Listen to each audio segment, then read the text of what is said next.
No, well, yeah, I guess we gotta minimize at least this one, right? That's there. Right? And we can minimize that one too. There we go. I downloaded the pictures. Is Ethan here?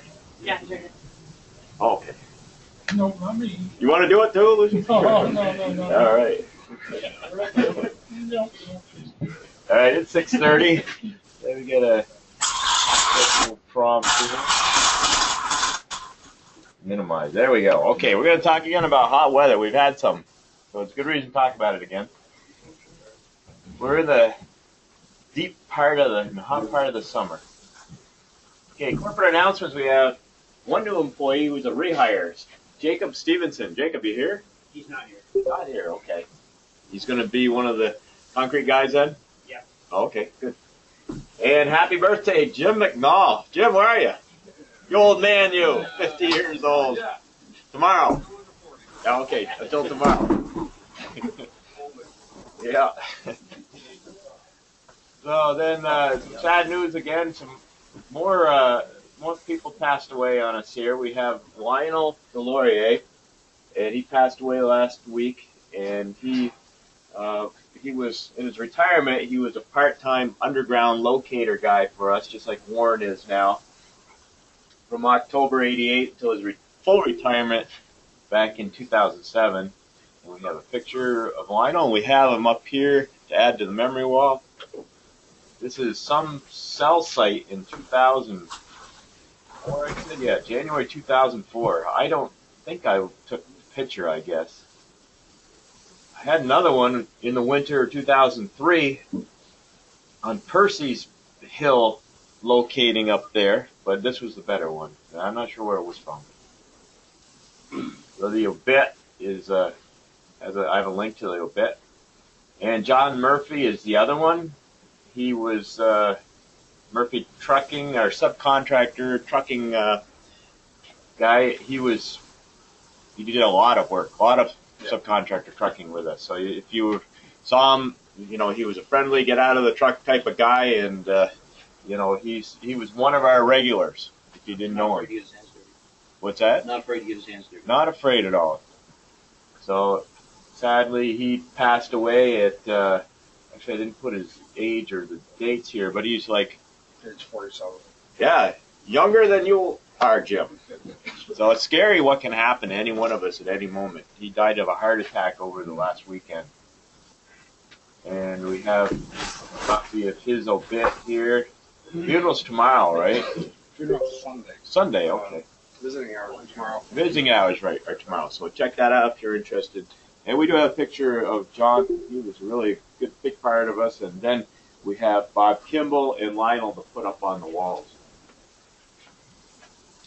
And from news from San Antonio, Texas, which is the United States Air Force boot camp. Jordan Dow, who is Ben's daughter, obviously, and she's also worked here for several years. She worked here part-time and some full-time in summer, that kind of thing. Throughout the years, she's now a U.S. Air Force airman, and her next phase of training is to go to qualify her for the Air Force Security Forces, and then upon completion of that training, she's assigned to protect the Air Force personnel and its assets. A pretty important role for her, and probably take her some interesting places. So, as part of these graduation ceremonies, it was the same for Tommy at Paris Island. I know that they have their morning run, their regular morning run, and the parents and the family get to watch the morning run. And there's Jordan right in the front of the pack. All the platoons are back here, but she was up front with the color guard, running with the most of the guys, it looks like. That was kind of cool. And then a picture of her after, I would think that's after the parade, the graduation parade ceremony with Ben.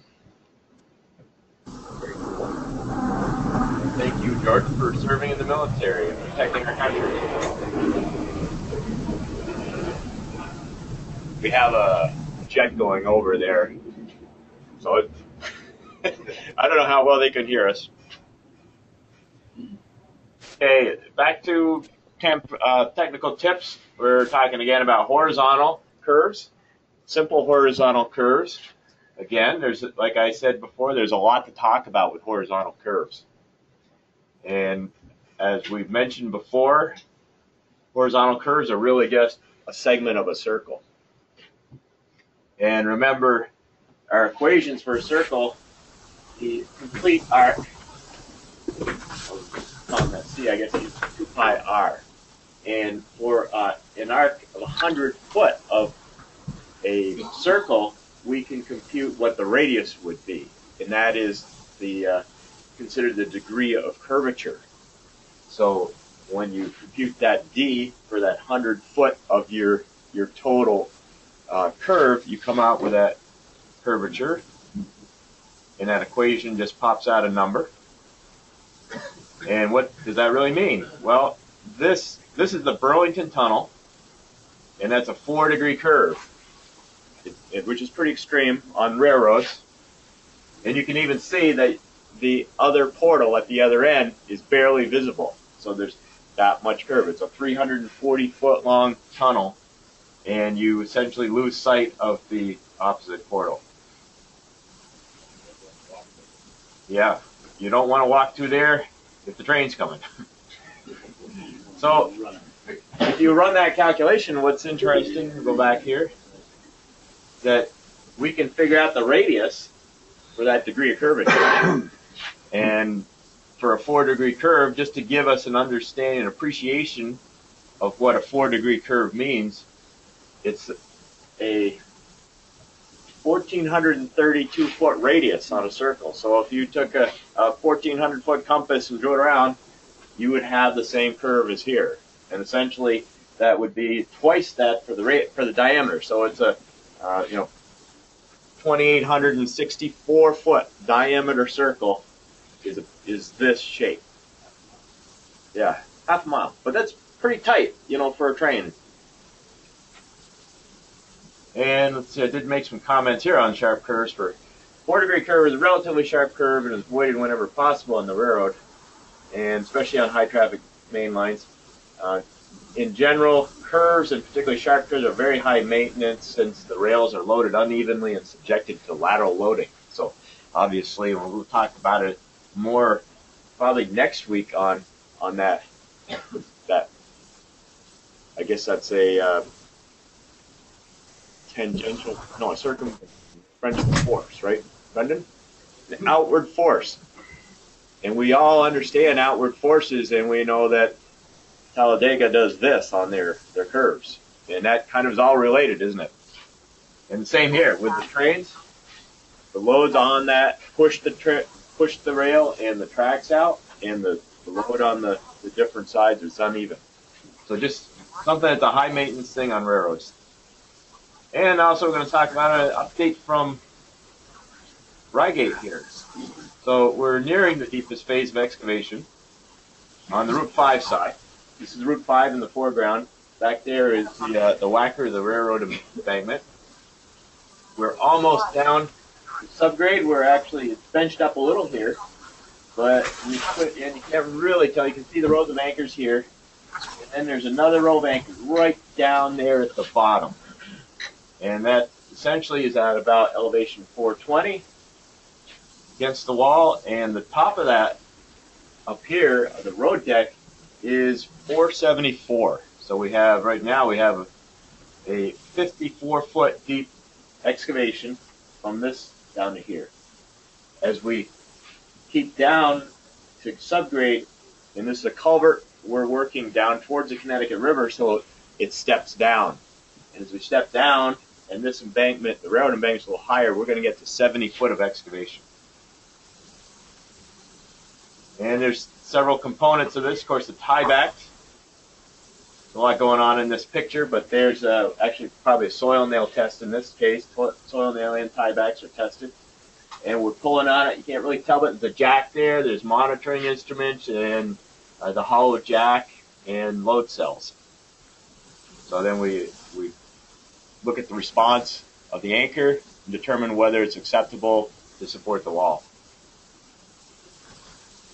and the guys are installing lots of soil nails, and we're up to pretty much about 500 of them installed and about 200 left. And then you can get a sense of how high this wall is. Okay, I think it's big force here there. I mean, it's like, that isn't even the high part of the wall. That's actually between the embankments. That's probably the lacquer embankment. The roof lies over here, and it dips down underneath. So you get a real sense of how deep this excavation is. And a lot of the effort right now is focused on dewatering. We're using a well point dewatering system. And these are well points here. These white pipes are a small diameter PVC slotted pipe. They're jetted into the ground at anywhere from, I think at this point, this picture was taken, they were 9 foot. We cut that spacing in half to try to get a better drawdown of the water. But it's a vacuum system. So these are vacuum pumps.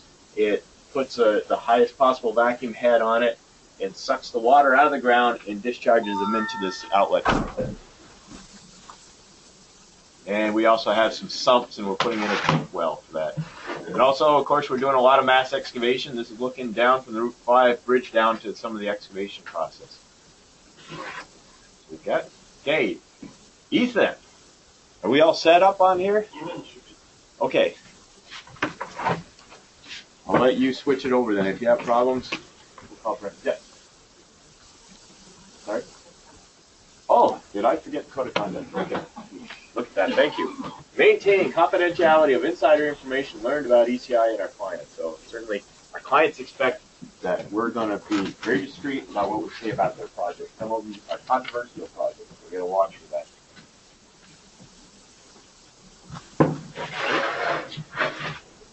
Okay. Good morning, all. So, can you explain about why you're here? Yes, I was just about to. All right. Okay, so I'm currently enrolled in Vermont Technical College in the Construction Project Management program, and we're all required to go and do an internship as part of our curriculum. So I had approached Matt Orzalak earlier this summer and about giving this safety meeting presentation. So I had picked temperature-related injuries because I find that is something that's normally neglected, and when we're all in a rush, it's something that's overlooked and can have detrimental effects. So, all right. So some quick back information. These are your normal body temperatures that you should be achieving when you're out at work. All right. Okay. Hyperthermia, not to be mistaken with hypothermia. Hyperthermia is when your body gets too hot, and that includes heat stroke and heat exhaustion, right? Okay, so hyperthermia occurs when your body temperature rises above the normal body temperature of 98.6 degrees Fahrenheit, and then it remains that high and it keeps spiking. Heat exhaustion. Heat exhaustion is essentially a lower form of heat stroke. Still not something to be overlooked because it's regressive.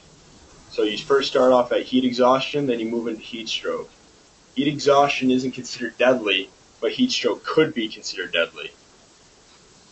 All right.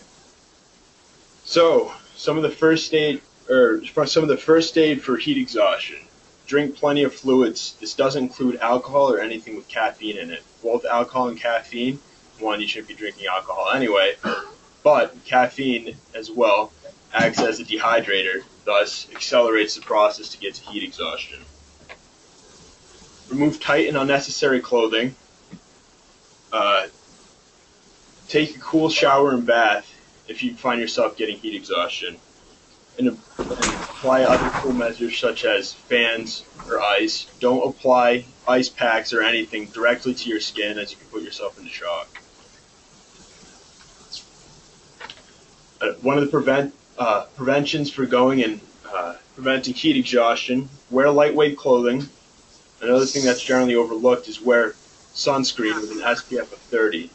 It can also go and help prevent melanoma and other skin injuries such as sunburn, because sunburn always sucks. Drink plenty of fluids. It's generally suggested that you go and you drink 24 ounces of fluids before you start an activity. and then per 20 minutes of activity, drink another 8 ounces.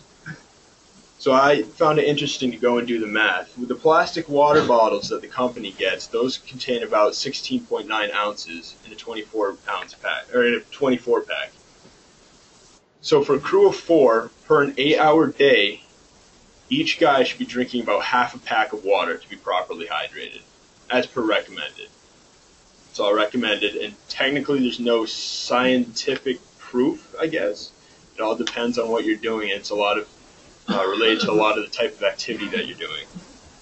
So for a crew of 4 for an 8-hour day, you should be going through about 2 cases of water per day.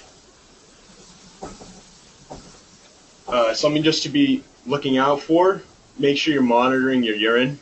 Generally speaking, unless you have some sort of other medical condition, darker urine means that you're dehydrated. One of the things that I find as well, I can go and monitor myself, and I know I've gone too far if I start getting headaches. When you get headaches, it can either mean that you have too little water in your body, or you have too little sodium in your body. Having too little sodium in your body is called hyponatremia. So when you have either of those, I would suggest, again, unless you have some sort of other medical condition, that you go and you drink some water. It'll take a little while to start affecting you, but theoretically you start feeling better. So drink some water, get a protein bar, eat a sandwich, something like that to help make your body reach that equilibrium. Alright. Heat stroke. Heat stroke is something not to be taken lightly. Okay?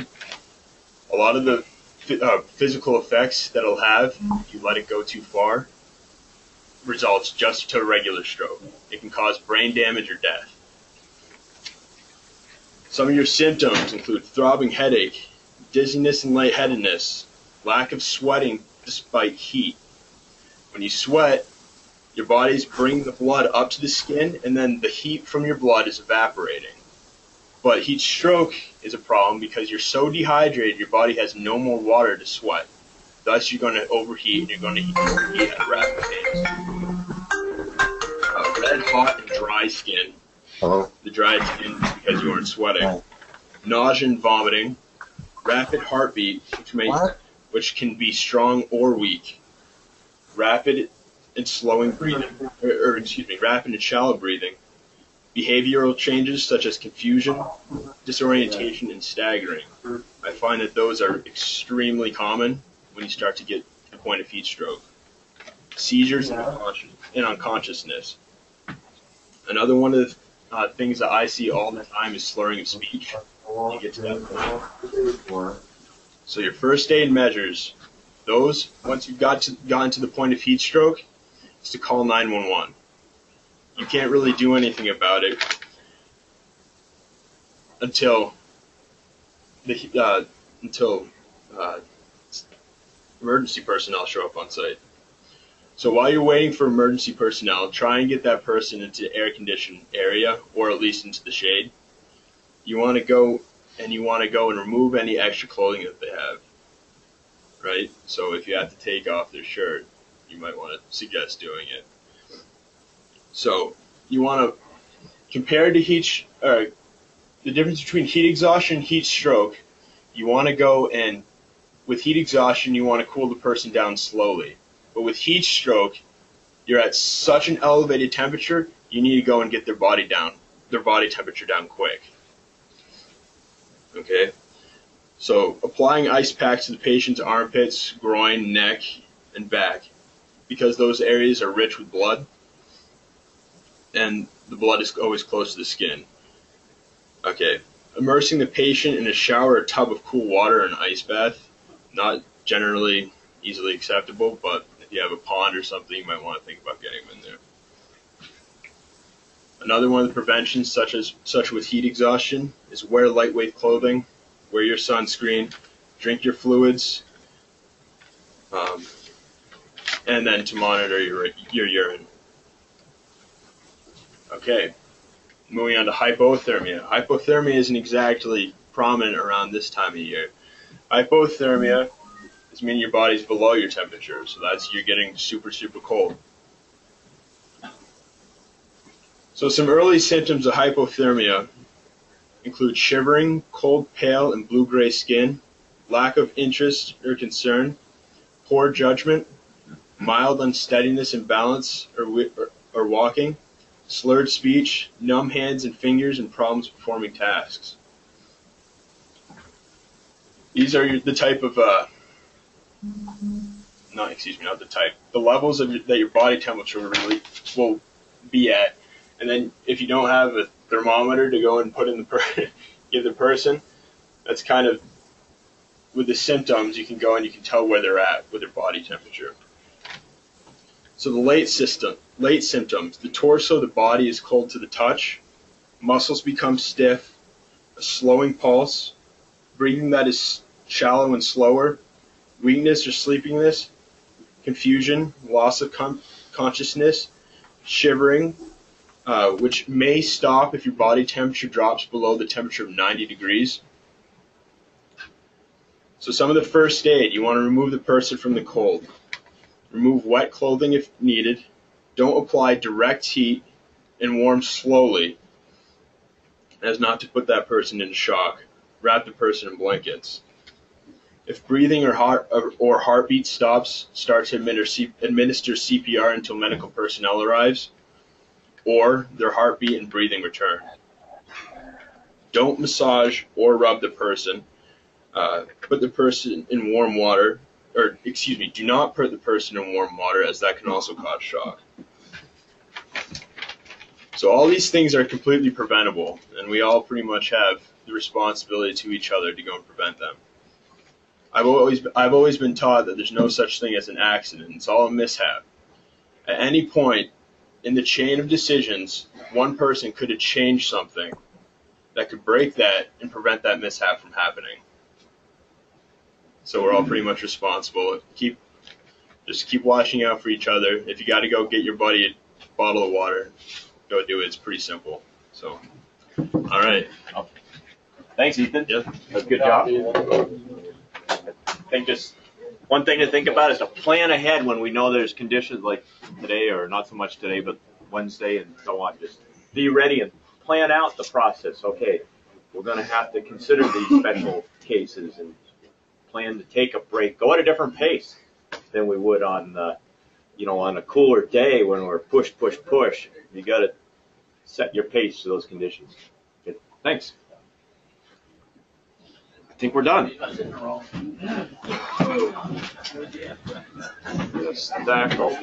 Gene, you want to help out? Rocky Abel. Can I turn that on? Thank you. You're welcome. Ryan Martel. Morning.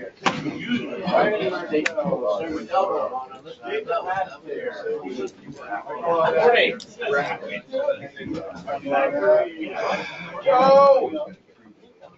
You know what Cardinal Woods is, right? Right after Timberlake.